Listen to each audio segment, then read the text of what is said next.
18 minutes past 12. Right, daytime with me, Paul Owens, for this Friday. As always on a Friday, Property Matters with Oakwood Estates, the Iver, Old Windsor and Datchet estate agents. Looking good in the sunshine. Josh Godfrey, who's on the line now. How are you, Josh? How are you, Josh? All right? Yeah, I can hear me now, yeah. That's fine, yeah. Looking nice in the sunshine, isn't it, in Datchet today, I can tell you. Yeah, it is. It's beautiful. We've got a heat wave, haven't we? So make the most of it. Make the most of it. This will bring the people out. Right, we'll be looking at what's hot as renting and buying a little bit later.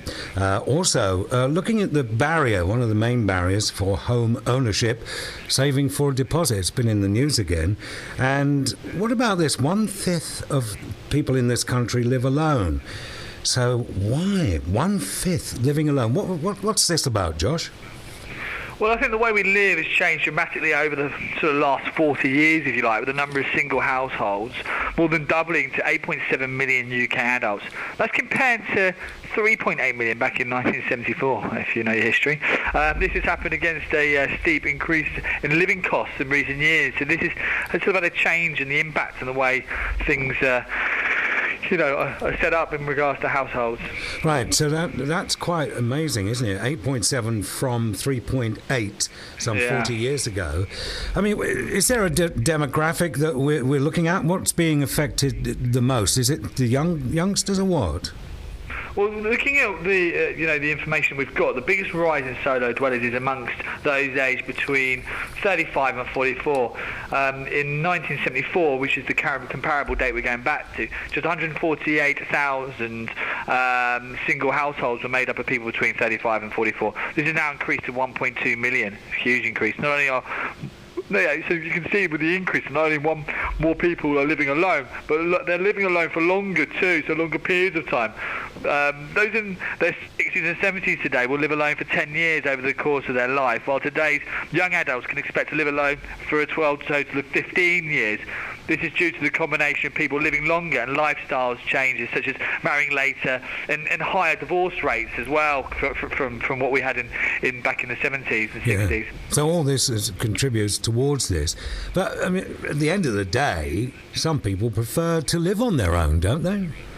Well, yeah, that's cool. Well, the rise in divorce rates do contribute to this trend. Those living alone, almost half do so either because they enjoy their independence, they don't feel ready to live with somebody else, or prefer to live alone to help focus on their career. So, this isn't, don't feel sorry for the fact that people live alone. A lot of, half it's through choice, Yeah. So, yeah. But it must be expensive, Josh. Pay bills without anyone to kind of share the cost with. You're right, Paul. Yeah, that's correct. It is. The reality of living alone means that solo dwellers are faced with the full burden of household living costs. People living alone fork out $1,826 a year more on housing and utilities than an individual in a couple.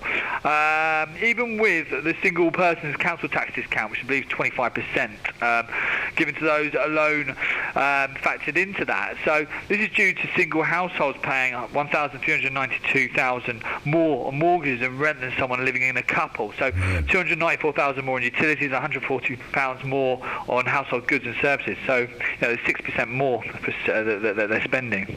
So does this have an impact on their lifestyle and presumably savings?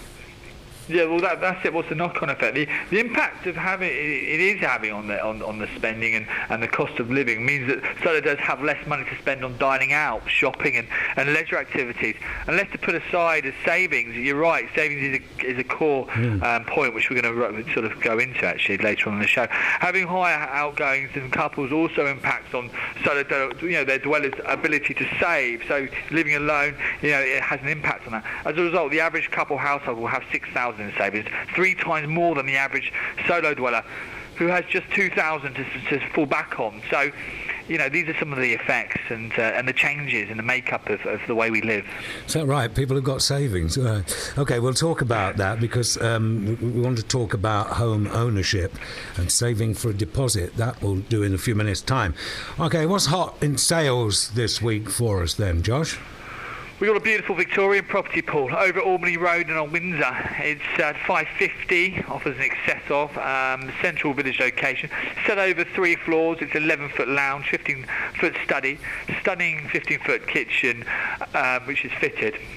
It's got a 16-foot conservatory and 2 contemporary bathrooms and a huge 100-foot garden. And there's no chain, and so it's a really beautiful property, and it's worth viewing if you're interested in the area and have the budget. Okay.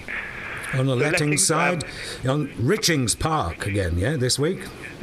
Back to Richings Park again, there's some stuff popping up around there. It's Richings Way, this one, 14.95 per calendar month, and that includes your council tax. So really look at that. It may be only paying, take 150 quid off, and it's looking at more, it's for 13.50. So it's just been reduced. It's a really spectacular place actually. It's a modernised 3-bedroom cottage, brand new kitchen and bathroom. It's a real sought after location. The good benefit of this one is pet friendly. All you guys who have pets, you know how difficult it is to find landlords who take pets, and this is pet friendly, so newly redecorated throughout. It's a parking directly outside, rear patio garden. As I say, council tax is included. It's part furnished and available immediately. It's a cracker really. If you're looking for a 3-bed cottage and you're looking for a great area, I think you're getting so much value for money at 13.50 without council tax and 14.95 with. Yeah. It's a real hot one. Okay, hot. That's what it is. Okay, let's have a look at home ownership, saving for a deposit. More with Josh in a few moments' time.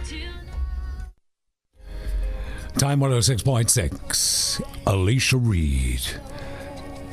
And alone, that's what we've been talking about today in our property matters. Yes, 1/5 of Britons now living alone, some by choice, of course. So it's our property matters with Oakwood Estates, the Iver, Old Windsor and Datchet estate agents. Josh Godfrey is with us today. Home ownership. We were talking during the week, actually, on our Straight Talk about the fact that it could be, within about 20 years, we'll be a nation of renters.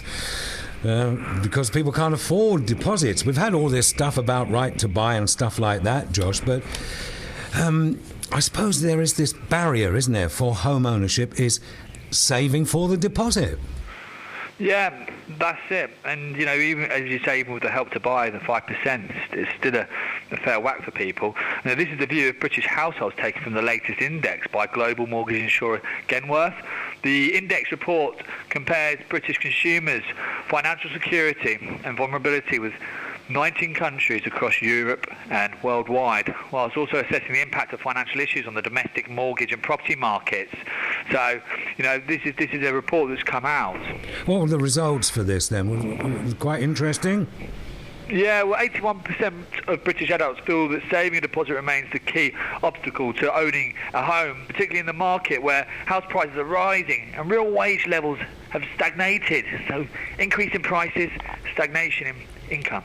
This figure rises to 83% for the key 25 to 34-year-old demographic group, revealing deposit saving is a real concern for those most likely to be considering buying their first home. So, around that age demographic, 25 to 34, that's sort of your first-time buyer age groups, really.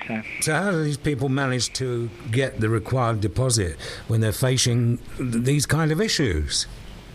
Well, with people's ongoing ability to save compromised due to income, many households now expect parents to help first-time buyers fund the deposit. So you're back to the bank of mum and dad, aren't you? 79% of all adults feel aspiring owners need to borrow money from their parents in order to put down a deposit on a first home, a figure which rises to 83% of the key 25 to 34 demographic, which again, first-time buyer demographic. Right, you've brought that up again, the bank of mum and dad, but it's only going to be for those in fortunate positions, though, isn't it?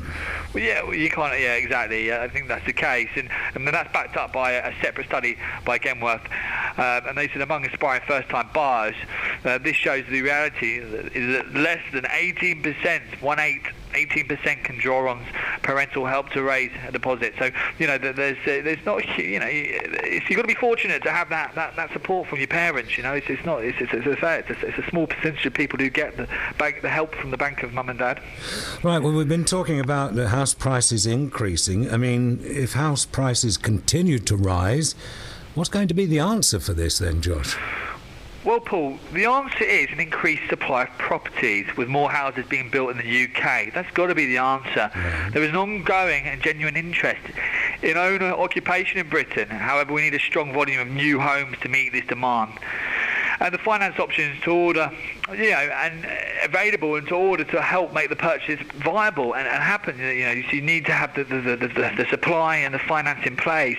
The next couple of years are a crucial period in the British housing and more sort of mortgage market. And if we want to ensure the next generation of home owners are not overlooked, we need to make sure that we have these structures and the supply in place, in order to kick on. They've been talking about possibly building on the Green Belt as well now. Okay, we mentioned it briefly. What about this Help to Buy? Wasn't this supposed to have solved all these issues? We talked about it before it came in, and, we talked about it in the first couple of months, but has it solved all the issues, or is it going to solve them, do you think? Well, on the one hand, you've got the Help to Buy. On the other hand, they're toughening up on mortgage mortgage requirements. So it's, here we are, here's Help to Buy, but we're going to make it more difficult for you. So, I think it's a double-edged sword, to be honest with you. But, the Help to Buy mortgage guarantee scheme has acted, initially at the beginning of this year as a much-needed catalyst to the high loan-to-value mortgage market, but remains a short-term solution to a long-term problem. With this support due to end by 2017, that's the talks. Other people think it'll go on longer, but they say it's due to end by 2017. It is absolutely vital the government presents an exit plan which ensures high LTV mortgages available and continues to flourish and does not, allow it to fall off a cliff, essentially. So, time will tell, but the coming months and the rest of this year is going to be interesting. It's going to be an interesting year. Right, next week then, what are we going to talk about? Well, it's going to be next week's show. We're going to talk about landlords facing filthy properties at checkout. So, since the introduction of the tenant deposit protection scheme in 2007, cleaning has been the number one cause of disputes. The problem is getting worse, according to the Association of Independent Inventory Clerks, the AIIC.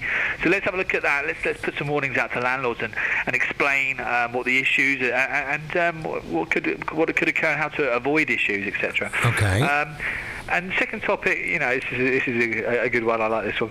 And the most useful room in the house is, and we're going to discuss which one is it. The living room or lounge is the undisputed heart of the home, according to new research.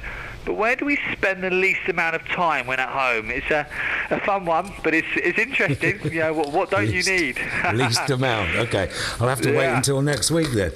All right. I could look forward to it. Okay. Property Matters with Oakwood Estates. The Iver, Old Windsor and Datchet estate agents open 7 days a week. Call 01753 314141, or you can visit oakwood-estates.co.uk. Have a good weekend, Josh. We'll talk to you next week. Thanks, Paul. Enjoy the sunshine. And Cheers. you. Bye. Bye-bye.